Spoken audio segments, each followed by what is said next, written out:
धरती अंबर सजाओरी उतरेगी फीकी सवार। वो तेरे पापा नहीं है। नमस्कार, स्वागत है A to Z न्यूज़ में और मैं हूं आपके साथ Zubair Qureshi. A to Z news में आज हमारी मेहमान है मशहूर फिल्म एक्टर विदिता भाग।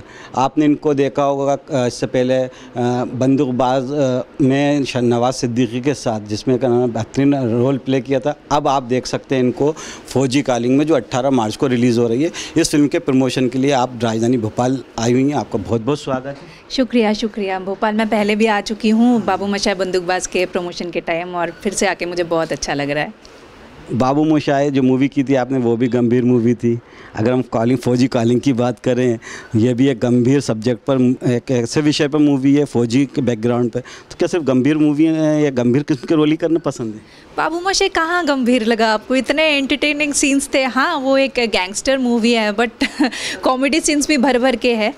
और ये भी बहुत गंभीर नहीं है मूवी, एक मुद्दे पे है। कई इश्यूज़ हम उठाते हैं, कई चीज़ों पे बात करते हैं जिस पे आज तक बात नहीं हुई। बट एक अच्छी मूवी में जो भी चीज़ें होनी चाहिए, कुछ बहुत ही खुश मोमेंट्स है, खुशहाल चीज़ें हैं, इमोशनल चीज़ें भी है, कुछ मैसेज भी है, बहुत अच्छे अच्छे गाने हैं, बहुत अच्छे लोकेशंस है। तो गंभीर नहीं, गंभीर मत कहिए। बाबू मोशाय बंदूकबाज के बाद फौजी कॉलिंग काफ़ी गैप हो गया। नहीं, गैप नहीं हुआ जी। मैं लगातार काम कर रही हूँ। कुछ दिन पहले मेरी एक 3-4 वेब सीरीज़ आए थे। इनफैक्ट जब लॉकडाउन में सब बैठे थे, मैं तो काम कर रही थी लगातार। मेरा एक के बाद एक वेब सीरीज़ रिलीज़ हो रहा था, और भी बहुत फिल्मों में काम किया है जो इस साल रिलीज़ होगा एक के बाद एक। तो काफ़ी बिजी थी मैं। बाबू मोशाय में आपको काफ़ी नोटिस किया गया था, और अब जिस तरह का ट्रेलर आया है अब इसका फौजी कॉलिंग का, तो आपका जो एक रोल दिख रहा है, आपका कैरेक्टर दिख रहा है, वो बहुत चैलेंजिंग वाला रोल दिख रहा है। तो किस तरह का रोल है, किस तरह से इस फिल्म को आप अपने दिल के करीब मानती हैं? ये बहुत ही इम्पोर्टेंट फिल्म है मेरे करियर के लिए भी, और आई थिंक इंडियन सिनेमा के लिए भी, क्योंकि इस सब्जेक्ट पे आज तक बात नहीं हुई।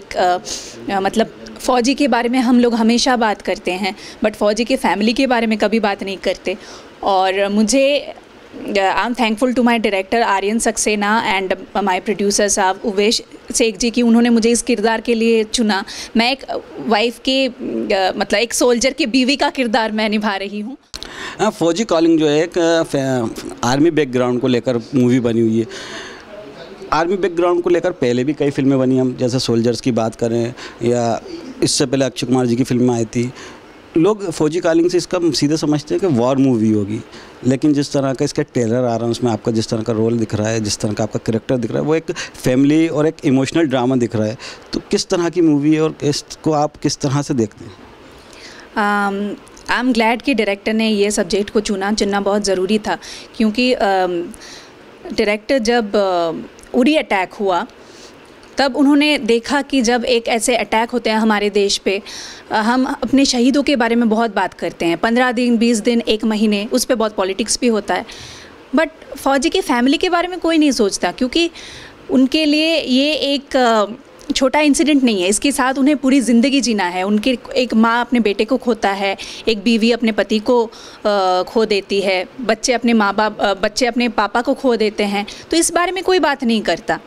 बट अभी आपके सामने ये फौजी कॉलिंग फिल्म लेके आए हैं, जिसमें आपको देखने को मिलेगा कि उनके फैमिली के साथ क्या होता है। पहले नवाज सिद्दीकी, अब शर्मन जोशी, रांझा, विक्रम सिंह, जरीना वहाब जैसे मजे हुए एक्टर के साथ कहीं ना कहीं नर्वस फीलिंग हो, जो इतने एक मतलब फिल्म इंडस्ट्री के एक धुरंधर और ऐसे वर्सेटाइल एक्टर माने जाते हैं, जिनकी एक्टिंग को मतलब लोग देखते हैं, अगर देखें तो मुरीद हो जाते हैं। तो ऐसे वर्सेटाइल एक्टर्स के साथ और ऐसे एक्सपीरियंस होल्डर्स को, जिनको कहा जाता है कि ये एक पूरी इंडस्ट्री है, उनके साथ काम करते हुए किस तरह का अनुभव रहा? कुछ नर्वसनेस हुई क्या?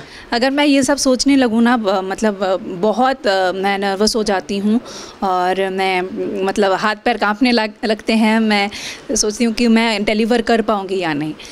बट फिर मैं अपने आप को ये समझाती हूँ कि इन्होंने भी तो कहीं से शुरुआत की है। ये भी मतलब मैं जिस एज से या जिस एक्सपीरियंस से गुज़र रही हूँ, इन्हें भी इसी एक्सपीरियंस के थ्रू गुज़रना पड़ा होगा। तो ये अपने आप को समझाती हूँ। और ये लोग सब, जिन लोगों के आपने नाम लिए, ये लोग सब बहुत अच्छे इंसान हैं, बहुत अच्छे कलाकार तो हैं ही, बट बहुत ग्राउंडेड इंसान है और बहुत सपोर्टिव भी हैं, अपने को एक्टर्स को बहुत सपोर्ट करते हैं, तो कोई तकलीफ नहीं होती। लेकिन आप जिस शहर से आती हैं, जिस शहर को बिलोंग करती हैं, वहाँ तो एक से एक नामी ग्रामी एक्टर्स दिए, तो जो एक्टर्स हैं आप उनसे आपका ऊपर आपकी किस तरह की अमिट छाप रही? और वो कहा जाता है पश्चिम बंगाल तो एक वैसे ही क्या कहते हैं कला के मामले में, चाहे सिंगिंग हो चाहे एक्टिंग हो, एक ख़जाना माना जाता है, तो उसका कुछ फ़ायदा मिलता है आपको, वहाँ मिला वहाँ पर हिंदी फिल्म इंडस्ट्री में? इस तरीके से बोलना मुश्किल है। कैलकाटा के बहुत अच्छे अच्छे एक्टर्स रहे हैं, उत्तम कुमार, देन सौमित्र चैटर्जी, सुचित्रा सेन, और अभी के जो एक्टर हैं प्रोसेनजीत और ऋतुपर्णा सेनगुप्ता। बट इनमें से कुछ एक्टर हिंदी फिल्मों में भी काम किए हैं। उत्तम कुमार ने कुछ बहुत अच्छे हिंदी फिल्मों में काम किए, तो कॉन्फिडेंस तो मुझे मिला है। और बंगाल से कई बड़े बड़े डायरेक्टर्स हिंदी फिल्म इंडस्ट्री में काम किए हैं, हिंदी सिनेमा को रिच किया है, समृद्ध किया है।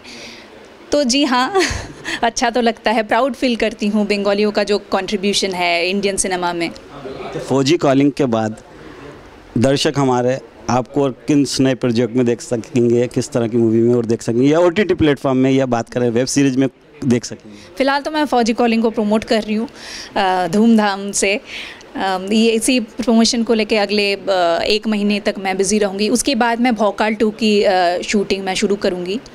एंड आगे और भी कुछ इंटरेस्टिंग प्रोजेक्ट्स हैं जो मैंने किए थे 2019 और 20 में, जो रिलीज़ होंगे, तब बात करेंगे। आप पहले भी भोपाल आई हैं, और भोकाल 2 की अगर हम बात करें तो मैंने कल ही पूरा सीरीज़ देख रहा था भोकाल 2, तो उसमें भी आपने रोल प्ले किया? जी, भोकाल 1 देखे हैं आपने। भोकाल 1 में छोटा रोल था, बट भोकाल 2 में और भी रोल बढ़ गया है मेरा। अगर हम फौजी कॉलिंग की बात करें तो ये अलग किस तरह से दूसरे जो फौजी बैकग्राउंड को लोग लेकर मूवी बनी, उससे ये किस तरह से अलग हट करे? दूसरे जो फ़ौजियों वाली फ़िल्म होते हैं उनमें सिर्फ फ़ौजी के सैक्रिफाइसेस के बारे में बात करते हैं, बट इसमें एक फ़ौजी के फैमिली के सैक्रिफाइसेस के बारे में बात कर रहे हैं। एक फ़ौजी तभी फ़ौजी बन सकता है जब उसके पीछे एक पूरी फ़ौज खड़ी हो। उस फ़ौज में कौन शामिल है? उसके मॉम, उसके डैड, उसकी बीवी, उसके बच्चे। और जब एक फ़ौजी देश के लिए शहीद हो जाता है तो ये जो पीछे फ़ौज खड़ी है वो लोग अपने आप को संभालते हैं, एक दूसरे को संभालते हैं। इनके लिए और कोई नहीं होता, ना दूसरे लोग होते हैं, ना सरकार होती है, कोई नहीं होता देखा जाए तो हम बस यही रिक्वेस्ट करते हैं लोगों से कि आप इनके लिए थोड़ा जो है सिंपैथी लाइए। इन्हें ऐसे परिवार को जितना हो सके आप थोड़ा सपोर्ट कीजिए, इमोशनली या फाइनेंशियली।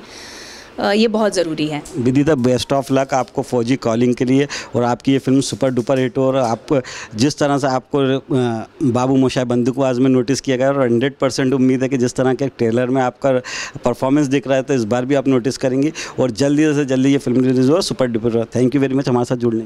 थैंक यू, शुक्रिया।